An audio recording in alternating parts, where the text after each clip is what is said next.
what I've been struggling with is I've been getting clients who've trained with positive only trainers and with very minimal success, right? And that's not the problem. The problem to me, what's coming across is the lack of compassion from these trainers to the owners, right? And in my mind, I'm thinking, because I'm a Christian, right? I'm like, that must be how Jesus felt, because he would tell off these religious leaders because he got angry because of their lack of compassion, right? And I'm seeing a parallel where, yeah, I'm not talking about religious people, but I'm talking about people who religiously believe in their techniques and methodologies, right? Come here. Good. Does that make sense? Yeah. And Yeah.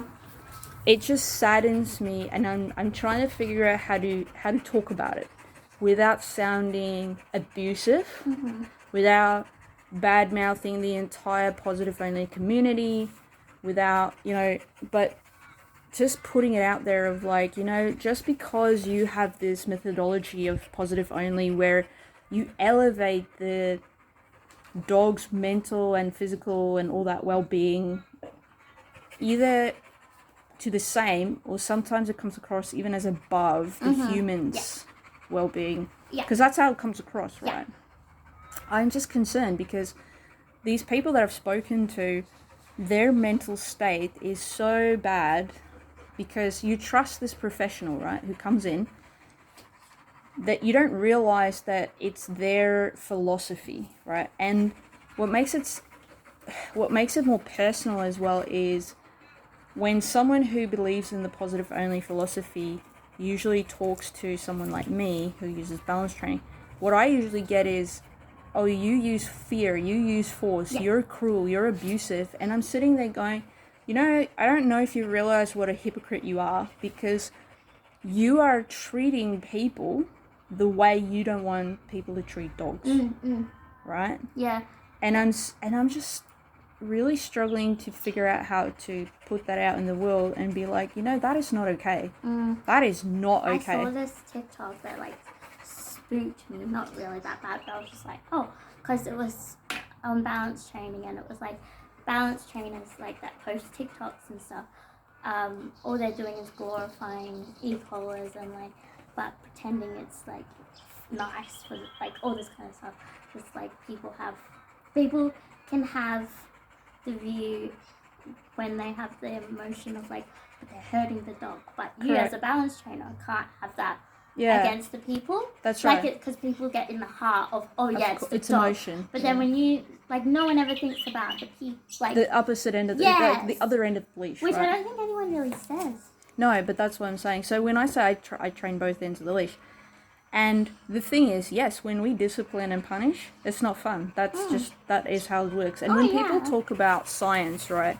And I learned this the other day with on a podcast, completely not related to dog training at all. And this guy said something fabulously interesting, because he was using politics as an example, and he said, what Google, all the social medias, all the platforms, all the TikToks, all the Googles, YouTubes, whatever, all those have an algorithm that looks at the things you like and then gives you more of what you like, right? So you go, if I'm a positive only person and I only Google things related to positive only using keywords like balance training is abusive, things like that, the internet will only give you those, right? And then they go, I've seen all these scientific things, and then we forget, if I only Google balance stuff, I don't get the positive stuff, right? And then what happens is you're in this, probably you're ignorant about it, in this echo chamber, right? And then you're like, look, all I get is all this stuff. And I just want to caution people to that, because the people that I've been working with, I found from their end, because their mental state deteriorates over time, that they then become more incapacitated to actually help the dog. And to me, that's really doing a disservice to the community. It's really doing a disservice to the industry. It's really doing a disservice to the actual dog that you're trying to help. Yeah. And another thing that is sad to me, actually, is using a bad mouth technique, Yeah. breaking down people who you consider your competition so no one trains with them. And I just spoke to this lady at this rescue 2 or 3 days ago, and she just said to me, she spoke to they have a lady who's a positive only trainer in the system, great stuff, but she's an ex RSPCA employee. Yeah. And here's the thing, RSPCA people, like the organization, put down a lot of dogs. And what's sad to me is they want to die on their hill, right? The thing is they don't. They want to sacrifice, and the ones who are being sacrificed is the dogs. Yeah. So they're like, I refuse to put a dog through a methodology different than mine, and I would rather have that dog put down. Yeah, I remember you talking about that last time. And it's just sad to me because I'm like, there are these techniques, there are these tools and methods, and these guys are specialized, right? And this is the thing, if you're specialized... That's what they do. Right? Yeah. Then you think, I think I remember this saying of, if you're good with a hammer, you think everything's a nail. Yeah. And they apply that to us, you know, and they're like, yeah, you know, you're a road collar trainer, so you think you can solve all problems. I'm like, no, actually, no, that's not true. You know, so there's this prejudice, there's this hatred that simmers in them, and then they become super abusive to the human. And I'm just like, that is nasty. Your lack of compassion to the other end of the leash, the human end of the leash, is just, I don't know what to do. Like, I don't know how to talk about it, because I feel, well, if I do that, then aren't I doing what they're doing? Am I not bad-mouthing them? And that's not what I want. No. It's not at all. I'm just like, and I'm like, aren't you ashamed? Like, aren't you ashamed of how you are dealing with people? Yeah.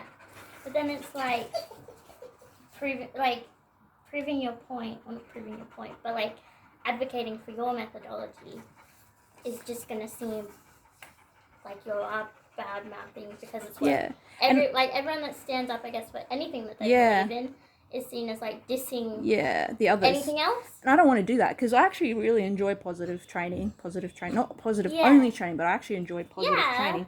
And I'm just for me, it's more like, why are you using this strategy as a you know, like a tool to abuse other people? That to me is just sad. Like, you don't treat people, and the thing is, right, like, treat the people with respect, you know, who have a different opinion than you. The moment you lose respect, and I just heard this from this book, What the Body Says, from John Navarro, and he was talking about something completely different, and he said a psychologist learned that if there's, you know, a marriage couple, if one person in the marriage couple shows no respect for the other, he's like, you might as well get divorced. And I'm feeling like that's what's happening. So you have these things that are, you know, supporting you, you have these people who are talking to you, and we lose respect for each other. And that's just sad to me.